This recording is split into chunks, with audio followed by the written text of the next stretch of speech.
¿Cuánto vale realmente 41 años de experiencia? Un Pagani de 7 millones de euros. Muerto. En medio de la calle. Dos furgonetas de seguridad. Un técnico de Stuttgart con ordenadores de última generación. 2 horas de trabajo. Y nada. ¿Sabes lo que hizo el viejo mecánico cuando se levantó del taburete? No pidió herramientas. No conectó ningún cable. No abrió ningún manual. Solo olió el aire. Y metió la mano donde ningún ingeniero había mirado. ¿Qué encontró en ese hueco oscuro que los ordenadores de 7 millones de euros no pudieron detectar? Un tornillo, un poco de óxido y 41 años que nadie puede comprarte. Quédate, porque lo que este hombre pidió a cambio no tiene precio. Llevaba 41 años sentado frente a la misma puerta, con la misma taza de café que siempre se enfriaba antes de terminarla, viendo crecer el mundo a su alrededor. Puerto Banús era un pueblo de pescadores engreído cuando Manolo abrió el taller. Ahora se había convertido en un escaparate. Un lugar al que la gente venía no a vivir, sino a ser vista. Pero los coches seguían averiándose de la misma manera.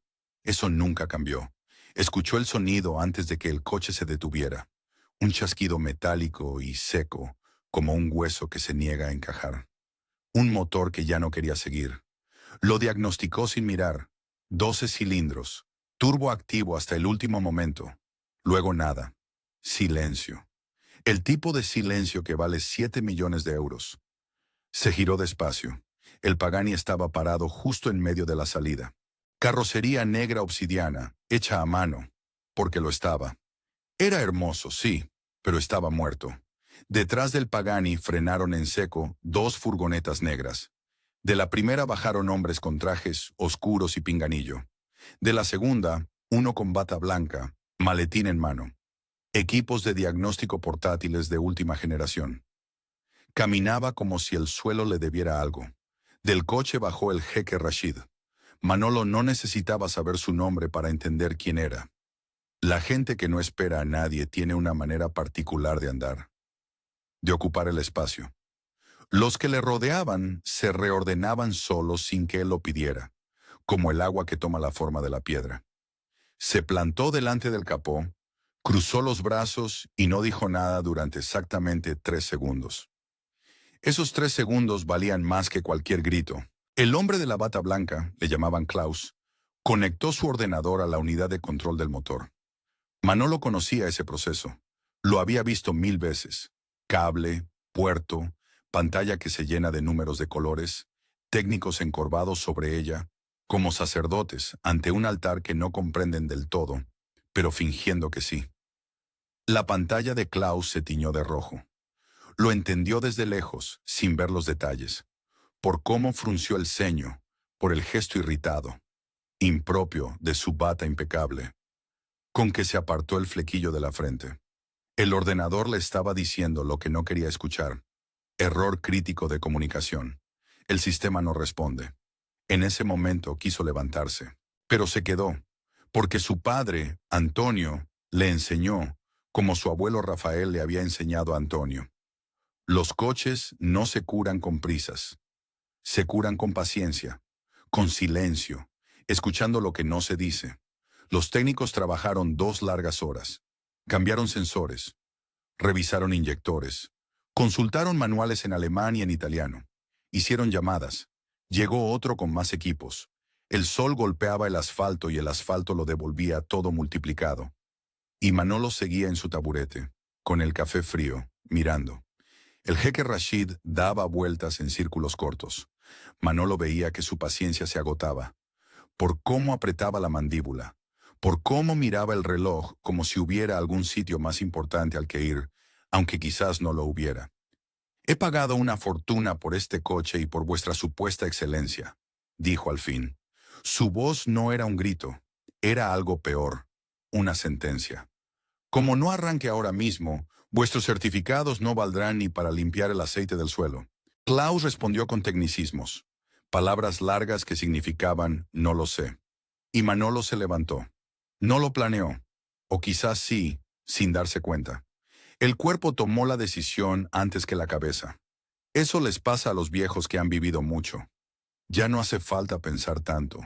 Se acercó despacio, las manos en los bolsillos del mono, las zapatillas viejas haciendo ese sonido de siempre sobre el asfalto caliente. ¿Quieren un diagnóstico de verdad o van a seguir peleándose con ese ordenador? Klaus lo miró. Esa mirada la conocía. Se la habían echado muchas veces a lo largo de los años. Clientes jóvenes que llegan con sus coches nuevos y se van con una lección gratis. La mirada que dice, ¿y tú quién eres, abuelo? ¿Qué pintas aquí? Hazte a un lado, abuelo, dijo con el acento alemán, haciendo cada palabra más dura de lo necesario. Esto es ingeniería aeroespacial, no un SEAT 600. Ni sabrías por dónde empezar. Manolo no se movió. Miró al jeque Rashid directamente a los ojos. ¿Por qué lo hizo así? De frente, no sabría explicarlo del todo. Supuso que a su edad ya no quedaba tiempo para los rodeos. Sus máquinas leen lo que dice el ordenador, dijo. Pero se han olvidado de escuchar lo que grita el coche. El problema no está en el software, está en el orgullo de sus ingenieros. El jeque Rashid no parpadeó. Hubo un silencio con peso. Déjale, le dijo a Klaus sin apartar los ojos de Manolo, luego directamente a él. Como no lo consigas, viejo, compro este taller, solo para tirarlo abajo. Pero si lo arrancas, tú me dices el precio. Un hombre más joven habría sentido miedo, o emoción, o las dos cosas a la vez. Manolo sintió curiosidad. Solo eso. Curiosidad por lo que había dentro de ese coche que nadie había encontrado todavía. No pidió herramientas. Fue hasta la rueda trasera derecha y se arrodilló. El asfalto quemaba incluso a través del mono. Cerró los ojos un momento y respiró hondo, buscando en el aire lo que los ojos no pueden ver. No era magia, era química. El olfato distingue un fallo eléctrico de uno mecánico y de uno de material. Son olores distintos. Su nariz llevaba 40 años aprendiéndolos. Lo que encontró no era ninguno de esos tres. Era humedad, óxido, algo que no pertenecía al sistema. Hijo del descuido. Le pidió a alguien que girase el contacto. El coche hizo un clic seco y volvió al silencio. Perfecto. Ya sabía dónde mirar. Metió el brazo en el hueco entre el chasis y la suspensión. Esos espacios que los ingenieros de diseño nunca pensaron como zona de trabajo. Huecos estructurales, estéticos, funcionales. Pero la mano de un mecánico viejo los conoce mejor que quienes los diseñaron. Porque ha vivido dentro de ellos años, en cientos de modelos distintos, en noches de invierno y mediodías de verano. Los dedos encontraron el tornillo. Era un tornillo de masa, conexión a tierra, el punto al que se ancla la referencia eléctrica de todo el sistema hacia el chasis. Sin él o con él mal puesto, el cerebro del coche se queda sordo. No porque no haya señal, sino porque no hay tierra con la que medirla. Todo lo demás puede funcionar a la perfección, y el resultado es el mismo: silencio absoluto. Estaba sulfatado. Esa costra gris verdosa que aparece cuando se juntan la humedad, el tiempo y el hecho de que nadie mira donde nadie mira. Los ordenadores no miran ahí, miran los sistemas. Esto era el fallo de lo que hay debajo del sistema. Sacó el papel de lija del bolsillo. 4 o 5 pasadas, ni más ni menos. Luego el cable de cobre que siempre llevaba encima, ese que su hijo Miguel le preguntó una vez para qué servía, que nunca supo explicar con palabras, solo con hechos. Lo enrolló, lo afirmó. La llave inglesa de su padre Antonio, de acero, sin plástico, sin ergonomía moderna, dio 2 vueltas. Se echó hacia atrás. «Gírelo ahora, señor». El jeque Rashid entró al coche. Manolo no miró al motor, miró al jeque Rashid. Quería ver su cara antes de que pasara, no la de la máquina. Giró la llave. El B12 del Pagani despertó. No arrancó, despertó. Hay diferencia. Arrancar es algo mecánico, frío. Despertar tiene calor, tiene carácter. Ese motor llenó Puerto Banús con un sonido tal que la gente de las terrazas volvió la cabeza. Alguien en un velero cercano salió a cubierta a mirar. Un sonido limpio, poderoso, a la vez antiguo y nuevo. Los cristales del escaparate temblaron levemente. El silencio que vino después era distinto al anterior. El primero era el silencio del fracaso. Este era el silencio del asombro. Klaus había palidecido. Esto no salía en el escáner, dijo. No lo dijo con agresividad. Lo dijo como alguien que tiene que entender algo que no esperaba. El escáner busca fallos dentro del sistema, respondió Manolo. Yo busqué lo que no pertenecía al sistema. El descuido humano nunca aparece en los manuales. El jeque Rashid bajó del coche. Se plantó delante de Manolo. Sacó su libreta. De tapa de cuero, páginas en blanco. El tipo en que las cantidades las escribe él, no el banco. Dime lo que quieras. Te hago rico. Manolo miró. Primero la libreta, luego a él. Su dinero no lo quiero. Nadie le había dicho eso antes con esa cara. Paco, dijo Manolo, el chofer de la furgoneta blanca del aparcamiento de atrás. La semana pasada, uno de sus hombres la golpeó al salir. La puerta de atrás está hundida. Paco no tiene dinero para arreglarla y necesita ese coche para trabajar.